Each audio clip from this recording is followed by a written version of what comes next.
और बाइबल कहती है कि खुदा कहता है मैं तुम में आकर रहना चाहता हूँ, बसना चाहता हूँ, तुम में चलना फिरना चाहता हूँ, तुम में खाना पीना चाहता हूँ। तो हाउ इज पॉसिबल कि वो हमारी लाइफ में कैसे आ जाए? अगर अभी भी पाप हमारी जिंदगी में है, बदकारी, जना, अगर गंदगी, लालच, हसद, ये नशे, ये सारी चीजें अभी भी हमारे अंदर है, तो ये खुदा का घर नहीं है, ये खुदा का टेंपल नहीं है। अभी भी हम खुदा के घर में आकर अगर झूठ बोल रहे हैं तो हम खुदा का घर नहीं है। तो अगर हम खुदा का घर नहीं तो फिर हम नाम के सिर्फ पीटर हैं। हालेलुया। अगर हम नाम के सिर्फ पीटर हैं तो हमारी जिंदगी में कुछ भी असर नहीं होगा, हम असरदार क्रिश्चियन नहीं होंगे। जब असरदार क्रिश्चियन नहीं होंगे, रिलायबल नहीं आएगी, तब्दीली नहीं आएगी, तो चेंजिंग नहीं आएगी, फिर हम यही कहते हैं क्रिश्चियन लोग तो ऐसे होते ही ऐसे हैं, वो तो नशेड़ी हैं, वो तो ऐसे ही हैं, वो तो जैसे हैं जो कैसे हैं। तो हमारे ऐसे हमें सुनने की बातें मिलेगी, जबकि हम ऐसे नहीं हैं। बाइबल कहती है हम शाही घराने के साथ ताल्लुक रखते हैं, हम उसके साथ हमारा लेना देना है, लेकिन हमारे कर्मों से और अमलों से हमें ये बात मालूम तो पड़ती नहीं है। अभी भी हम गरीब हैं, अभी भी हमारे घर में सैलरी बाद में आती है तो कर्जे वाले पहले पहुंचे होते हैं। अभी भी हमारे बेटे और बेटियां नशों में हैं, बदकारी में हैं, हरामकारियों में हैं, गंदगी में फंसे हैं। तो हम वो असरदार क्रिश्चियन नहीं है। तो इसका मतलब क्या हुआ कि अगर आज माँ बाप ये डिसीजंस लेंगे, ये फैसला लेंगे कि हमें अपने टेंपल को क्या करना है, बहाल करना है, उसकी जो टूटी चीजें उसको मुरम्मत करना है। जब आप इस टूटे फूटे मजबे को जो आपने बिगाड़ दिया था, जब आप इसको बेस्ट करना शुरू करोगे तो आप खुदा के घर को बेस्ट और एक अच्छा बनाना शुरू करोगे। और जैसे तुम ऐसा करोगे तो वचन तुम्हारी जिंदगी में पूरा होने शुरू हो जाएंगे। हालेलुया। ओके, सब अपनी बाइबल को निकालो, हम वचन से समझेंगे। मत्ती की अंजील उसका 7 बाब और उसकी 21 आयत से हम पढ़ेंगे। हालेलुया। खुदावंद के पाक कलाम में से मत्ती रसूल की अंजील नए नामा की पहली किताब है, 7 बाब 21 आयत से। खुदा के कलाम में यूँ लिखा है, जो मुझसे ए खुदावंद कहते हैं, उनमें से हर एक आसमान की बादशाही में दाखिल ना होगा, मगर वही जो मेरे आसमानी बाप की मर्जी पर चलता है। उस दिन बथेरे मुझसे कहेंगे, ए खुदावन, क्या हमने तेरे नाम से नबूवत नहीं की और तेरे नाम से बदबूओं को नहीं निकाला और तेरे नाम से बहुत से मौजज़े नहीं दिखाए? उस वक्त मैं उनसे साफ कह दूंगा कि मेरी कभी तुमसे वाकफियत ना थी। ए बदकारों, मेरे पास से चले जाओ। सब बोलो आमीन। ये वचन जब हम पढ़ते हैं ना तो मोस्टली कलीसिया को बड़ा मौका मिलता है पादरियों को बात करने का। वो कहते हैं कि देखो यहाँ पर क्या लिखा हुआ है। बाइबल कहती है कि जो मुझे ए खुदावंद कहते हैं और कहते हैं खुदावंद क्या मैंने तेरे नाम से मौजज़े नहीं किए, नबूवत नहीं की, क्या मैंने बदरूहों को निकाला, ऐसा किया? तो खुदा कहता है बदकारों, मेरे पास से दूर चले जाओ, ओ पादरियों ठीक हो जाओ। लेकिन अगर तुम इससे पहले वाली वर्ष अगर पढ़ोगे तो उस पर गौर करना क्या लिखा हुआ है। लिखे, जो मुझसे ए खुदावंद कहते हैं, उनमें से हर एक आसमान की बादशाही में दाखिल ना होगा। उनमें से हर एक खुदा की बादशाही में दाखिल। यहाँ पर पादरी नहीं लिखा, यहाँ पर काहिन नहीं लिखा हुआ, याजक नहीं लिखा हुआ, यहाँ पर हम सब के लिए लिखा है। और जब बाइबल को हम गौर से जाकर पढ़ते हैं तो बाइबल हम सबको बोलती है, तुम याजक के रूप में चुने गए हो। याजक का मतलब होता है तुम एक पास्टर के रूप में चुने गए हो, अपोस्टल के रूप में, प्रॉफिट के रूप में, उस्ताद, टीचर के रूप में तुम चुने गए हो। पास्टर यहाँ पर बैठकर प्रीच कर रहा है और घर जाकर प्रेयर करेगा। कलीसिया जो है वो दुनिया में जाती है, वो जो वचन यहाँ से सुनेगी वो जाकर लोगों में प्रीच करेगी। तो वो और पास्टर दोनों सेम हुए कि ना हुए? तो जो ऊपर वाली जो पहली वर्स है वो कलीसिया के लिए है। क्या लिखा है कि जो मुझसे ए खुदावंद कहते हैं, उनमें से हर एक आसमान की बादशाही में दाखिल ना होगा, मगर वही जो मेरे आसमानी बाप की मर्जी पर चलते हैं। क्या तुमको लगता है ये जस्ट पादरियों के लिए बोला गया? कि तुम्हें बात समझ आ रही है? तुम्हें क्या लगता है ये वचन सिर्फ पादरियों के लिए बोला गया कि वो खुदा की मर्जी पर चलेंगे तो फिर वो खुदा की बादशाही में दाखिल हो सकते हैं? नो। बाइबल को ध्यान से पढ़ो और गौर से पढ़ो। क्या लिखा है यहाँ पर? मगर वही जो मेरे आसमानी बाप की मर्जी पर क्या करते हैं, चलते हैं।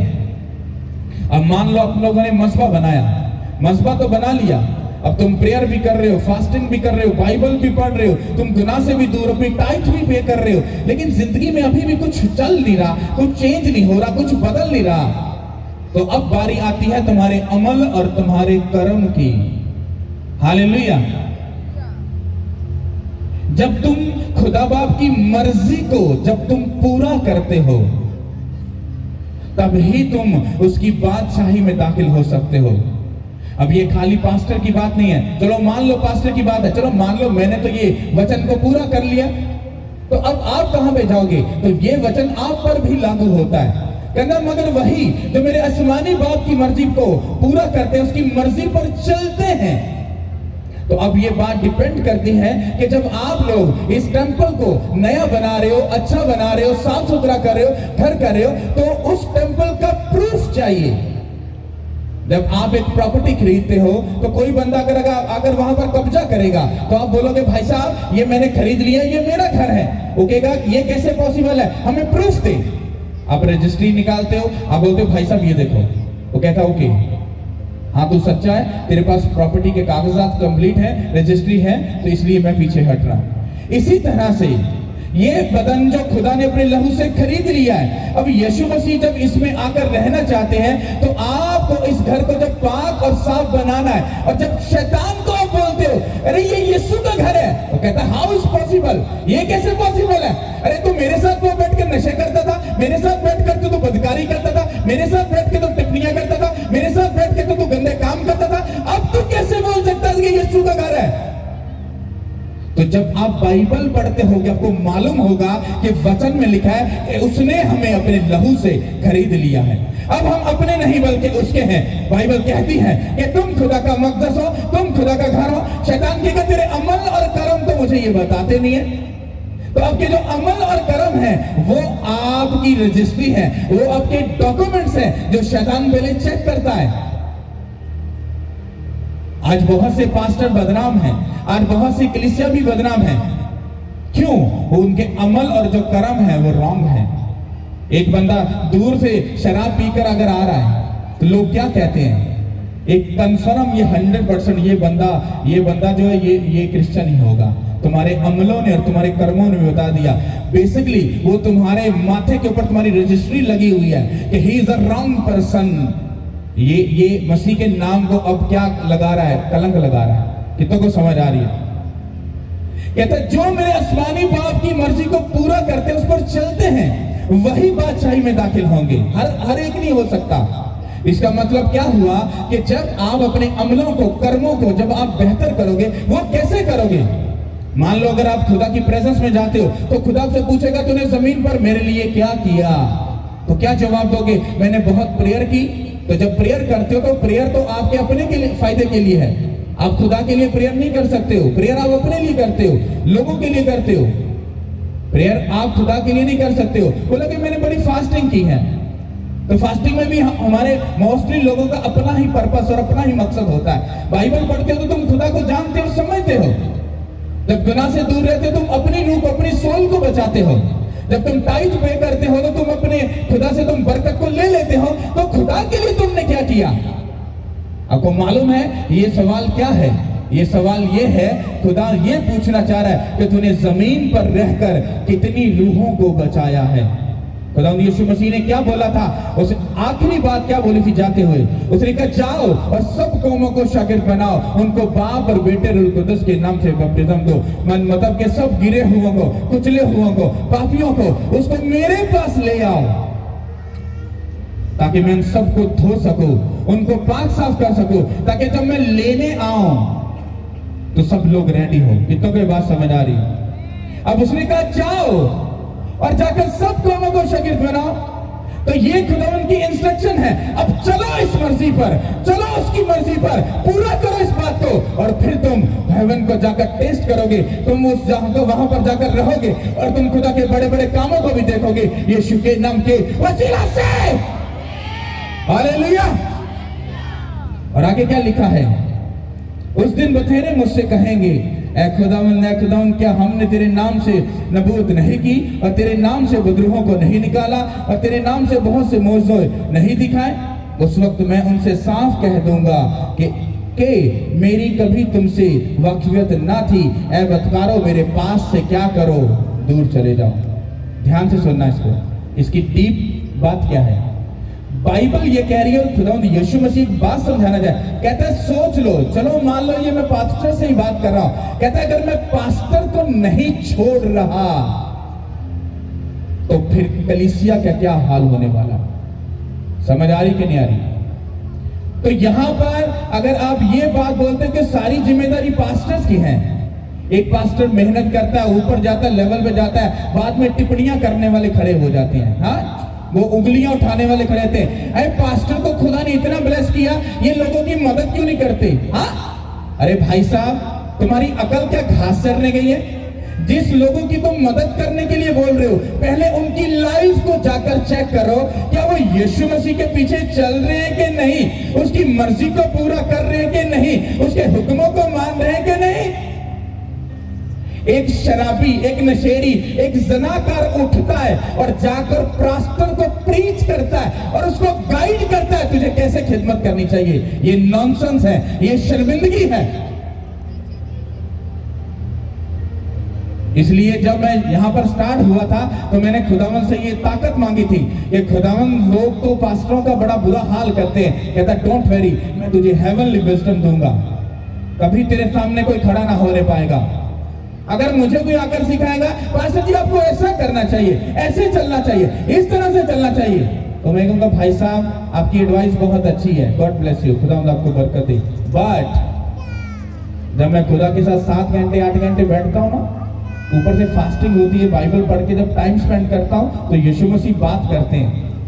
मैं कोई निठल्ला पादरी नहीं हूं कि ऐसे बाइबल उठाऊंगा और आकर मस्जिद पर कलाम सुनाना शुरू कर दूंगा। नो, कलाम सुनाने से पहले तो 8 घंटे खुदा के साथ बैठ के आऊंगा, पूछ के आऊंगा खुदा यीशु तो क्या चाहता है, तेरी मर्जी क्या है, तेरा हुक्म क्या है, और जो बोलूंगा वो ठाक कर बोलूंगा। हालेलुया। तो भाई साहब बात है कि हमें अगर इस टेंपल को बेहतर करना है, अच्छा करना है, तो हमें अपने अमलों और कर्मों के साथ कुछ करना पड़ेगा। कुछ लोग कहते घर में बैठकर 5 मिनट प्रेयर कर लो, खुदा सच्चे दिल से दुआ करो, खुदा सुन लेता है। तो भाई साहब सारे चर्चों को ताला लगा दो।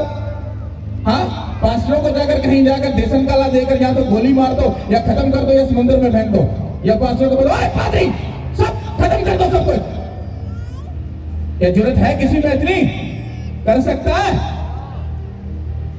एक बात याद रखो, जब तुम अपनी जुबान को चलाते हो, ये पढ़ो बाइबल में जाकर, ज्यादा बोलने वाला हमेशा ठोकर खाता है, क्योंकि तुम्हें मालूम नहीं बोलते बोलते तुम किस दिशा में चले जाओगे और खुदा के कितना खिलाफ चले जाओगे, तुम्हें मालूम नहीं पड़ेगा। आपको मालूम है हमारे पाकिस्तान में रिवाइवल क्यों नहीं है, तब्दीली क्यों नहीं है, चेंज ही क्यों नहीं है? टिप्पणियों वाले बहुत उठेंगे, लेकिन अगर तुम इतना अच्छा प्रीच कर रहे हो, तुम पास्टर की तुमने जजमेंट कर ली, तो भाई साहब मैं तुम्हें ये सीट देता हूं, आ जाओ, सारा खर्चा भी मैं उठाऊंगा, आओ और यहां पर आकर बैठकर प्रीच करो, लोगों के हार्ट को चेंज करो, उनकी जिंदगियों को चेंज करो, मालूम पड़ जाएगा कि तुम कितने सच्चे हो। जब ऐसी बात आई फिर कहीं और नहीं पास्टर जी मैं तो मजाक कर रहा था, मैंने नहीं आपका ही काम है, तो फिर तेरे अंदर अगर इतनी अकल तुझे मालूम पड़ गया, फिर अपनी चतर चतर बंद रख और समझ के खुदा क्या चाहता है। हालेलुया। आप लोग जितने बैठे हो, आप एक बात याद रखो, ये प्रेयर, फास्टिंग, बाइबल और गुनाह से दूर रहना और बोना, ये तो आप लोगों की जिंदगी का एक हिस्सा है, ये आपको करना पड़ेगा। लेकिन सबसे ऊंचा और बड़ा काम क्या है? वो है रूहों को बचाना। और रूह बचती कब है? जब आप मान लो किसी को जाकर बोलते भाई साहब आ जाओ, खुदा तुम्हारी जिंदगी को चेंज करेगा, वो तुम्हें ऊपर से लेकर नीचे देखेगा, ऊपर आवा पहले अपने ते लक्षण चंगे कर ले, आप रोड दी जावा अगले को मतेला, तो वो बंदा आपकी बात फिर कब सुनेगा? वो मैं बताता हूं, ये वचन को जब तुम पूरा करोगे, जब तुम अपने बाप की मर्जी को पूरा करके उसकी मर्जी पर चलोगे। मैं आपको चैलेंज करता हूं, आप बोलोगे ओ भाई साहब मैं आपसे प्यार करता हूं, मैं आपको एक इन्विटेशन देना चाहता हूं, बोलो भाई साहब मैं तुम्हें चैलेंज करता हूं। क्या करता हूं? चैलेंज करता हूं, एक टाइम उसकी प्रेजेंस में आओ अगर जिंदगी ना बदले, उसी जगह पर खड़े होकर मुझे कहना तू एक नॉनसेंस इंसान है, तू गलत इंसान है, तूने झूठ बोला था। ये बात बोलना छोटी बात नहीं है, लेकिन मैं आपको ये बात बोल रहा हूं चैलेंज करके किसी को बोलो। क्यों? क्योंकि हमें मालूम है हम खुदा में जो मेहनत कर रहे हैं वो बेफायदा कभी नहीं जाएगी। लेकिन जब आप लोग अंदर से क्लियर होगे, अंदर से आप पूरे परफेक्ट होगे, तो ये उंगली तभी उठ सकती है। और जब बंदा अंदर से परफेक्ट नहीं होता तो उंगली नहीं उठ सकती। ये बाइबल की गहरी स्टडी बताती है। हालेलुया। क्या लिखा है? जो मुझसे ऐ खुदावंद कहते हैं, उनमें से हर एक आसमान की बादशाही में दाखिल। हमें कौन कहता है यीशु मेरा खुदावंद है? हाथ उठाओ, पूरा हाथ उठाओ। डरते क्यों? तुम्हारा खुदावंद है? ठोक के कहो है। दिलेरी के साथ बोलो है ना। आगे क्या कहता है खुदावंद? इनमें से हर एक खुदा की बादशाही में दाखिल ना होगा मगर वही जो मेरे आसमानी बाप की मर्जी पर चलता है। क्या करता है? अब ठोक के बोलो मैं भी चलूंगा, मर्जी को पूरा करूंगा अपने बाप की। बोलो नहीं, खोल के बोल रहे, पहले बोले थे। हम अपने आसमानी बाप की मर्जी को पूरा करेंगे और उस पर चलेंगे यीशु मसीह के नाम से। हालेलुया। बोलना बड़ी बात नहीं, जब अपने घर जाओगे फिर तुम्हारे अमल और कर्म ये बताएंगे कि तुम अपने बाप की मर्जी पर चलते हो कि नहीं चलते।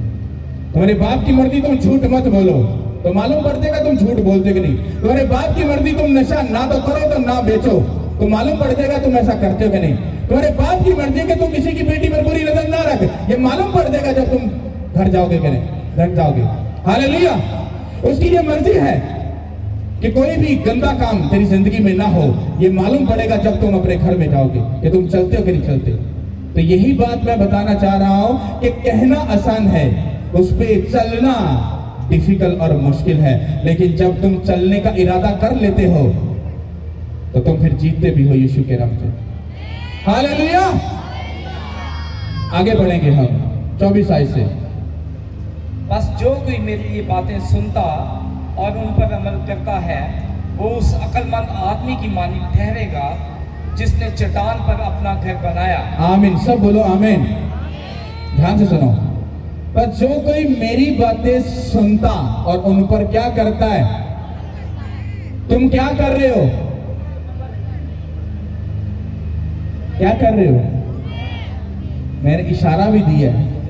तुम क्या कर रहे हो? क्या कर रहे हो?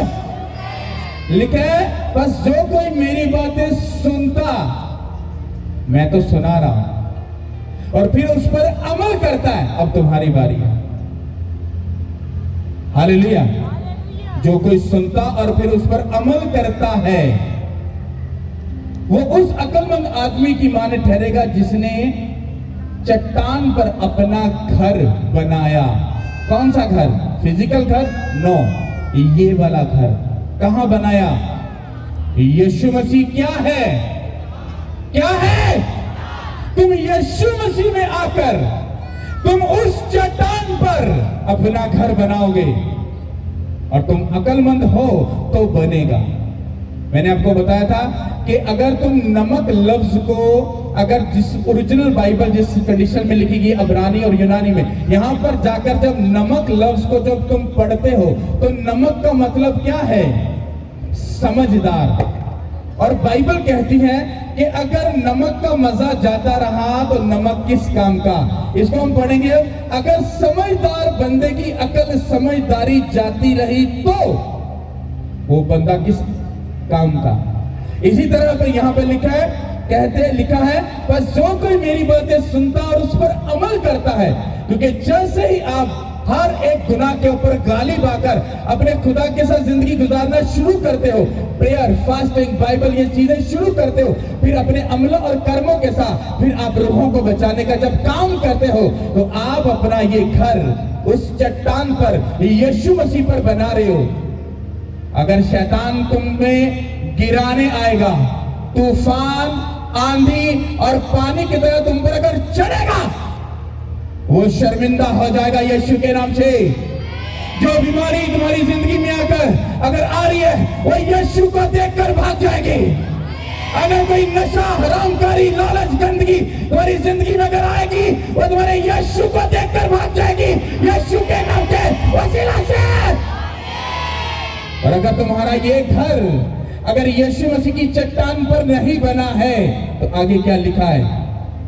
और मैना बरसा और पानी चढ़ा और आंधियां चली और उस घर पर टकरें लगी, लेकिन वो ना गिरा क्योंकि उसकी बुनियाद चट्टान पर डाली गई थी। लिखा है मी बरसा, पानी चढ़ा, आंधी आई, लेकिन वो घर बर्बाद, वो घर बर्बाद। जब शैतान आपकी जिंदगी में आंधी की तरह आएगा, एक भारी बरसात की तरह, पानी चढ़ जाने एक सैलाब की तरह अगर आता है और आंधियां तुम्हारी जिंदगी में चलती है, कौन सी? बीमारी, ट्रबल, शर्मिंदगी, नॉनसेंस, रसौलियां, बांझपन, गुस्सा, हर एक वो चीज जो शैतानी जो तुम्हारी लाइफ में अगर आकर अटैक करेगी वो तुम्हें कभी ना कराने पाएगी।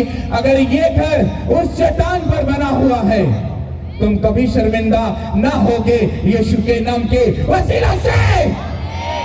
हालेलुया।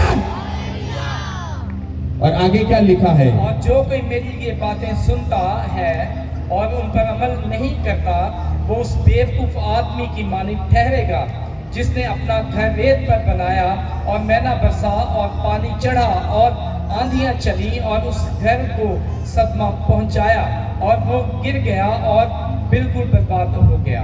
आमीन। कितनों को समझ आ रही है? मेरा काम है सुनाना, अमल करना आपके बस में है।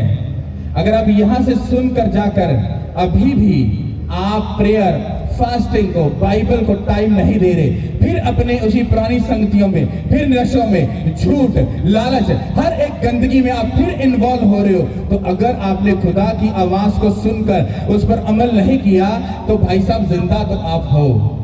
ब्रांड भी आप पहनोगे, हाँ, गाड़ी में भी घूमोगे, अच्छा खाओगे, अच्छा पहनोगे, लेकिन जब शैतान तुम्हारी जिंदगी में आएगा तुम्हें सदमा पहुंचेगा।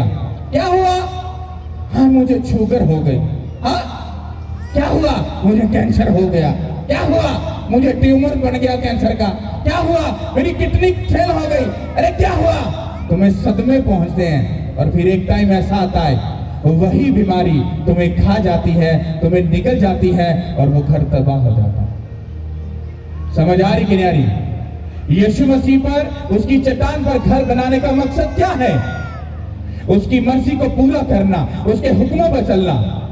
और ये कब होता है? जब आप एक संगति और सिस्टम के साथ जुड़े रहते हो। हालेलुया। जब आप एक सिस्टम के साथ जुड़े रहते हो, मेरा ये बिलीव है, अगर आप लोग आए हो, मतलब आप फ्राइडे आए हो, अभी आप फिर आए हो, आप यहां से खाली हाथ नहीं जाओगे, ये मेरी गारंटी है यीशु मसीह के नाम से। अब जो आप मसा यहां से लेकर जाओगे, आप हर चीज पर गाली पाओगे, अपनी प्रेयर पर, फास्टिंग पर, बाइबल पर, आप सब चीजों को कर पाओगे। और उसके बाद अगर आपको जो खुदा इंस्ट्रक्शन दे, अगर वो काम अगर आप करोगे तो आप उसको कर पाओगे। होता क्या है? हम 2 संडे चर्च में होते हैं या 2 फ्राइडे चर्च में हैं, अगले 3 महीने छुट्टी, और जो होता है वो खाली हो जाता है, बिल्कुल खुश्क हो जाता है, वो खत्म हो जाता है। और जब शैतान अटैक करता है फिर हम भागते हैं, पास्टर जी वो ऐसे हो गया, ऐसे हो गया। क्या हुआ? क्यों हो गया? तू कहां पे था? वो मैं बिजी हो गया था अपने काम में, अपनी जॉब में, अपने रिश्तेदार में, उधर चला गया, फौतगी होगी, ऐसा हो गया, जैसा हो गया, कैसा हो गया। क्या तुम्हें किसी ने कुछ दिया? बल्कि तुम्हारा मसा खा गए सारा। हालेलुया। समझ आ रही कि नहीं आ रही? तो आप लोगों ने जो मजबा बनाया है, आपको प्रेयर करनी है, फास्टिंग करनी है, बाइबल पढ़नी है, गुनाह से दूर रहना है, अपनी टाइट्स को धोना है। अब जो इस कलाम का जो मेन पर्पस वो क्या है? आप लोग, अभी आप लोगों को पंफलेट मिलेंगे। देखो, अगर आप लोग अपने घर में भी जा रहे हो तो वचन, आखिरी वचन यीशु मसीह ने क्या बोला था? उसने कहा जाओ और सब कौमों को शागिर्द बनाओ। तुमने सुन लिया। अब अगर तुम उसकी मर्जी को पूरा करते, उसकी मर्जी पर चलते हो, तो तुम 100% खुद तो उसकी प्रेजेंस में जाओगे, साथ में तुम लोगों को भी लेके जाओगे, उसके वचन को भी तुम पूरा करोगे। और जो तीसरी बात थी वो मुझे यही बोला था खुदा ने, ये पंफलेट तो इनको देगा, ये पम्फलेट सिर्फ ये मैं अलाउ करूंगा सिर्फ 2, वो आपकी मर्जी, आप 5 लेना चाहते हो, 2 लेना चाहते हो, 10 लेना चाहते हो, वो पम्फलेट आप लेकर जाओगे लोगों के पास। आपके पास 5 दिन है, संडे और फ्राइडे के छोड़कर। आप लोगों को सिर्फ इतना बोलोगे, भाई साहब हम तुम्हें चैलेंज करते हैं, तुम उसकी प्रेजेंस में आओ, खुदा तुम्हें ब्लेस करेगा, तुम्हारी जिंदगी बदल जाएगी, तुम्हारा घराना चेंज होगा, हम गारंटी देते हैं। आपको भरोसा होना चाहिए, आपको इत्मीनान होना चाहिए ये बात बोलने पे। मैं खुले दिल से गारंटी के साथ ये बात बोलता हूँ, आप किसी को भी लेके आओगे वो शर्मिंदा नहीं होगा, वो ऊंचा भी होगा और ब्लेस भी होगा, और खुदा उसकी जिंदगी को चेंज भी करेगा यीशु मसीह के नाम से। ये बात आसान नहीं होती बोलनी, लेकिन मैं आपको बोल रहा हूँ, आप बोलो जाकर। आप 2 लोगों को अगर फैमिली को इनवाइट करते हो, अगर वो कहते हैं हमारे पास रेंट नहीं है, आपको 200 400 500 अगर 1000 लगता है, उनको बोलो बहाना नहीं चलेगा, हम किराया देंगे, तुम उसकी प्रेजेंस में आओ। अब मुझे बताओ कि तुमने खुदा की मर्जी पर चले कि नहीं चले? नहीं पास्टर साहब, हमारे पास तो टाइम नहीं होता, हम ना जा नहीं सकते, हम ऐसा कर नहीं सकते, हम बिजी होते हैं। आपको मालूम है, आपने खुलम खुला उस बात का क्या कर दिया? इनकार कर दिया। समझ आई कि नहीं? हर पास्टर की एक अपनी कैटेगरी है, एक अपना तरीका है, मेरा एक अपना तरीका है।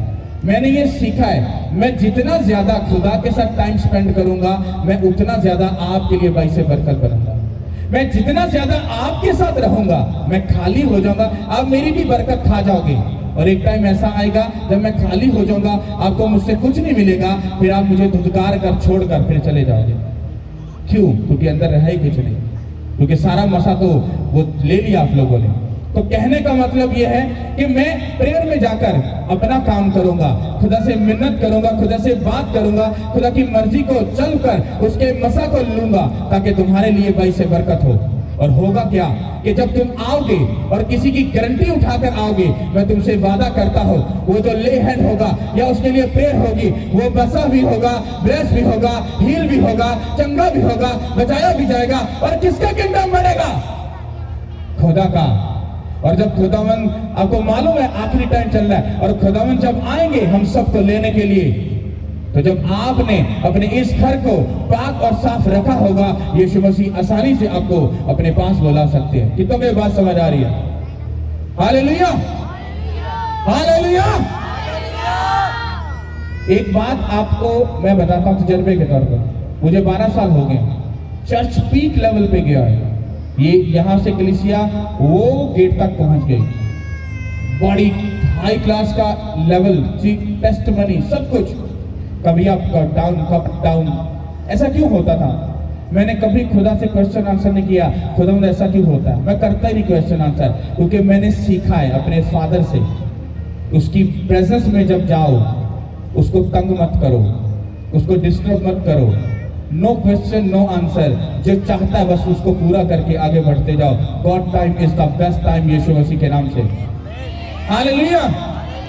लेकिन एक ऐसा बिलीवर भी होता है, ऐसा भी पास्टर होता है, ऐसा भी बंदा होता है, वो जाता है खुदावन तो मुझे बढ़ा क्यों नहीं रहा, मुझे आगे क्यों नहीं कर रहा, मुझे ऐसा क्यों नहीं कर रहा, पिछली बार ज्यादा थी अब कम था, ऐसा क्यों है, ऐसा क्यों? नो, मैं कभी ऐसा नहीं करता। मुझे मालूम है जो मुझे उस गरीबी से, उस परेशानी से, उस ट्रबल से, उस दुखों से उठाकर यहाँ पर लाकर जिसने बिठा दिया, वही मुझको आगे लेके जाएगा।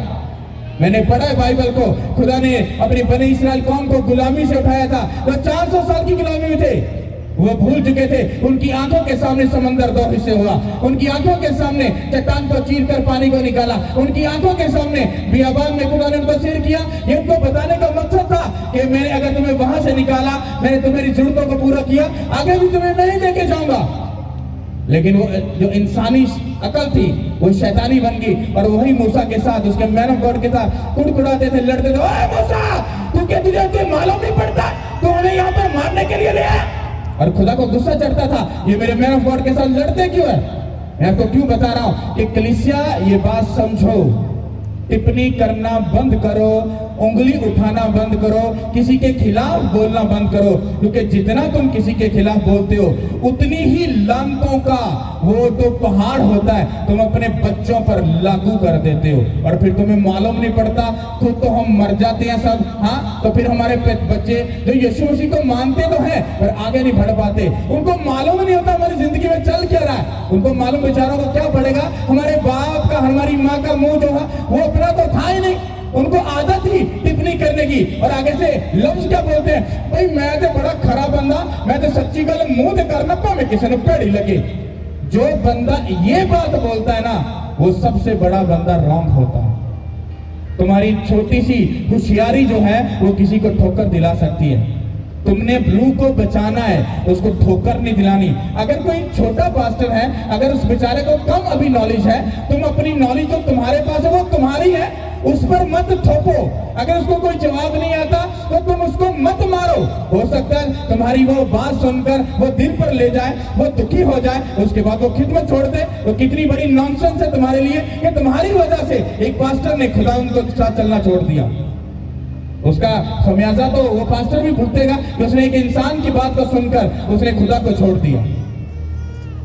लेकिन मैंने ये 12 साल में सीखा है, चाहे बेइज्जती हो, शर्मिंदगी हो, चाहे कोई उंगली उठाए, चाहे कोई कुछ भी कर ले, आई डोंट केयर, फर्क नहीं पड़ता। काम करूंगा, दिलेरी से करूंगा, बढ़ता जाऊंगा और बढ़ूंगा, और मेरा यीशु आगे लेकर जाएगा, यीशु के नाम के वसीला से। ये दिलेरी तुम्हारे अंदर होनी चाहिए। बुज़दिल बंदा खुदा का काम नहीं कर सकता। जब तुम लोगों के पास जाओ, तुमने 10 लोगों को इनवाइट किया, वो नहीं आए, डोंट वेरी, अगले 10 को जाकर इनवाइट करो। वो हो सकता है वो उससे भी ज्यादा वो अपने साथ लोगों को लेकर आए, और जब वही लोग तौबा करेंगे, बपतिस्म लेंगे, और जब वो खुदा की प्रेजेंस में जाएंगे और खुदा पूछेगा, हाँ मेरे बेटे बोल तूने मेरे लिए जमीन पर क्या किया, जब उस घराने को वो अच्छी जगह पर खड़ा हुआ देखेगा, वो बोलेगा खुदा मुझे माफ करी कि मेरे लफ्ज बड़े ना हो। वो जो अच्छी जगह पर खड़े हैं वो तेरे नाचिस बंदा की मेहनत है। मैंने इनको, मुझे याद है मैंने इनको बोला था तुम्हें मैं यीशु के पास लेके चलो, वो तुम्हें माफ कर देगा। इन्होंने को मैं लेके आया, इन्होंने तौबा की, ये खुदा के साथ कंटिन्यू चलना शुरू हो गया, और बल्कि दूसरों को भी बचाना शुरू हो गया। उसने कहा शाबाश मेरे बेटे कि तूने जमीन पर रहकर अच्छा काम किया और मेरे लोगों का तूने ख्याल किया, तू अच्छा बेटा है। हालेलुया।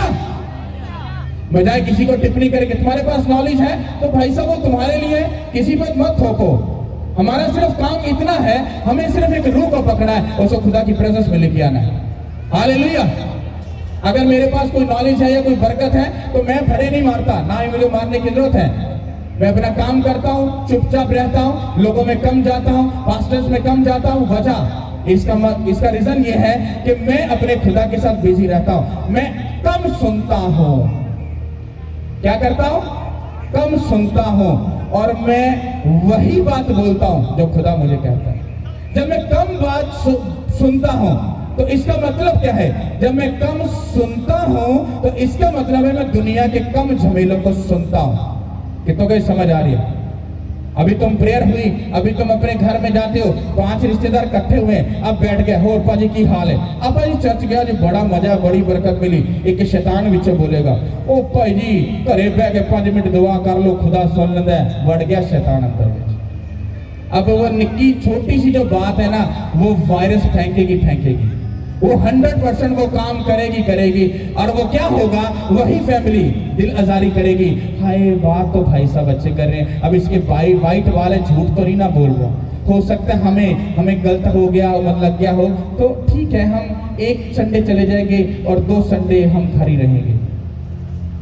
तो क्या हुआ? फंस गए। कितनों को बात समझ आ रही है? तुम्हें अपने अमलों के साथ इस घर को क्या करना है? परफेक्ट करना है। और परफेक्ट तुम तब ही कर सकते हो जब तुम अपने आप को खुदा के कामों में मसरूर रखोगे। मान लो मैं यहां पर चदरें बिछा रहा हूं और 2 लोग वहां पर खड़े हैं, वो आपस में बातें कर रहे हैं, 2 बातें कर रहे हैं और एक बंदा यहां पे काम कर रहा है। तो इनमें से बिजी कौन हुआ? बिजी कौन हुआ? जो काम कर रहा है। अब जो 2 लोग जो बातें कर रहे हैं, अब वो काम नहीं कर रहे, वो वेले निठल्ले हैं। अब वो क्या करेंगे? वो दूसरों की जिंदगी में जाकर झांकेंगे। तो जो काम कर रहा है वो तो बिजी है, लेकिन जो वेला होता है वो दूसरों की लाइफ में जाकर क्या करता है, पंजाबी कहना झातियां मारता है। और जेड़ा बंदा वेला होता है ना, कहता भैड़ा तेन पता है वो इंज हो गया, तेन पता है उथे इंज हो गया, तेन पता मीटिंग इंज हो गया, तेन पता उथे इंज हो गया। उनको कैसे मालूम ऐसा हो गया? वो मालूम पता कैसे पड़ता है? वो किसी की जिंदगी में झांकते हैं। लेकिन एक बंदा खुदा के काम में मसरूर है तो वो क्या किसी की जिंदगी में झांक सकता है? मैं जब यहाँ पे काम कर रहा तो मुझे क्या मालूम वो बंदा क्या कर रहा है क्या नहीं कर रहा, वो क्या सोच रहे क्या नहीं सोच रहे, मुझे क्या मालूम? मैं तो काम कर रहा हूं खुदा का। तो इसी तरह से जब आप खुदा में मसरूर रहोगे तो आप लोगों की जिंदगियों में कम झांकोगे और आप बचे रहोगे। हालेलुया। जो बंदा मसरूर नहीं ना होता खुदा के कामों में तो वो फिर वो गलतियां निकालता है, वो गलतियां ढूंढता है, वो कमियां ढूंढता है, वो ऐसा करता है, फिर बात तो बनाएगा कैसे? भाई साहब मैं तो बड़ा खराब बंदा हूं, मैं तो सीधी ठोककर अगले बंदे के मुंह पे बात करता हूं कि भाई साहब किसी को अच्छा लगे या बुरा लगे। अच्छा भाई दुनिया में अकलमंद तू ही है, बाकी सारे क्या बुद्धू है? दूसरों को अकल नहीं है क्या? तुम्हारे पास अगर अकल है तो वो तुम्हारे लिए है, उसको अच्छे काम के लिए यूज करो। हालेलुया। और अगर तुम ऐसा करोगे तो तुम अपने मसबे को इस टेंपल को तुम अच्छे तरीके से परफेक्ट कर सकते हो और बेस्ट कर सकते हो। और तुम अपना घर यीशु मसीह में जब कायम करोगे तो तुम किसी के लिए बाई से ठोकर नहीं होगे। हालेलुया। कितनों की बात समझ आ रही है? सब बोलो आमीन। हाथों को उठाओ और तारीफ करो उस खुदा की। हालेलुया।